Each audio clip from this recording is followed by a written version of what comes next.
Reverend Giles Fraser, let's start with you. So no longer Church of England, more like Bank of England. Is that how we've been describing you these days? Well, it won't be the church's money that's being lent. I mean, we're going to provide, hopefully provide premises to encourage credit unions, and it's a very important thing. I mean, organisations like Wonga are a menace in parishes like mine and across the country. Explain that, because that's quite a damning thing to say about a company that actually isn't here to defend itself. So why are they a menace? Well, they're not here to defend itself, and you have to ask yourself why they're not here to defend themselves.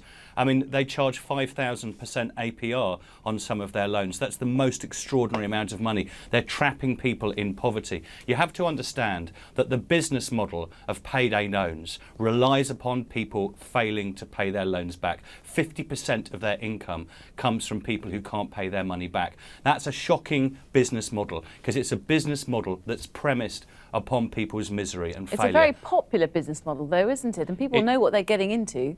Well, if people have to get money for their children for food, it's not like a free choice to do. I mean, I think to say that the banks created a great deal of this financial crisis, and then a lot of financial companies are profiteering off people's misery, and it's actually a disgrace.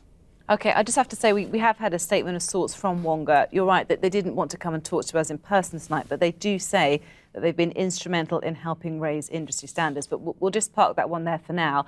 Simon Reid, let's bring you into this debate. I mean, we heard from Justin Welby himself and, of course, the supporters that they want to put these people out of business. Is this the role of the church? Do you agree with what he's doing? I don't think it is the role of the church to take these on a one-to-one battle. I think it is the role of the church to help people. And the biggest problem is that people get into debt and they don't know how to deal with it. So that's where the church could help, I believe. Credit unions do that already. They're not there to lend people money. They're there to help them to save. And then they lend them money when they need to.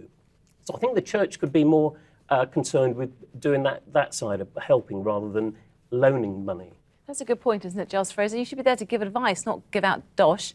Well, as I said earlier, it's not the church that would be giving out the dosh. We'd be encouraging our premises to be used for companies that actually act responsibly with regard to loans to people. Pretty similar, though, isn't it? I mean, the church's blessing, at least. No, the difference between 5,000% APR and 20, 30, 40% APR is not similar at all. It's an absolute light years away. But should a church be a place where you go to borrow money?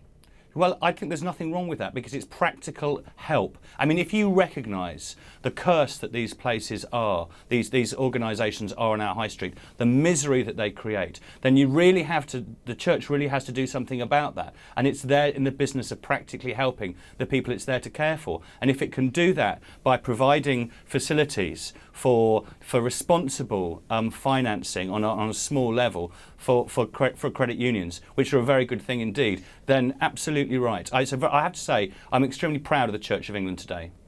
Actually, we've had a lot of text messages and lots of Facebook messages coming in agreeing with you on that front.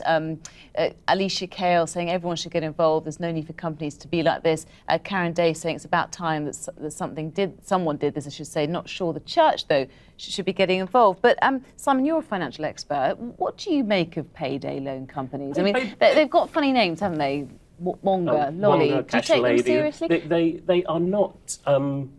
There's nothing intrinsically wrong with a payday loan if someone knows what they're doing. If someone borrows £100 and knows they're paying back £125 after a few days, that's fine. The problem is when the loans are rolled over, or when people don't understand the cost of this borrowing. It's very expensive. Now, part of the problem, I don't blame the payday lenders for this problem, for their growth in business. They've gone into a marketplace which has been left by the banks, I believe. Now, the banks charge.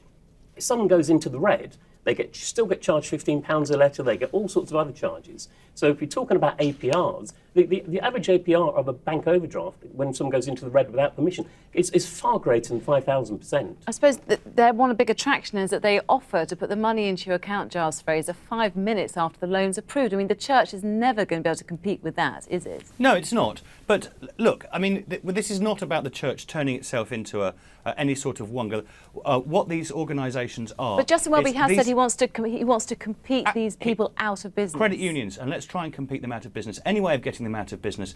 You see, it's very well for credit unions to sit there and go, oh, look, it's not our fault if people default upon their loans.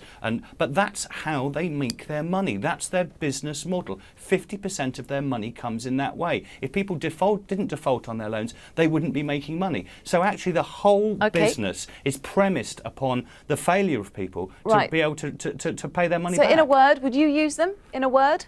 No. Okay, thank you very much for joining us tonight, Giles Fraser and Simon Reed. Thank you.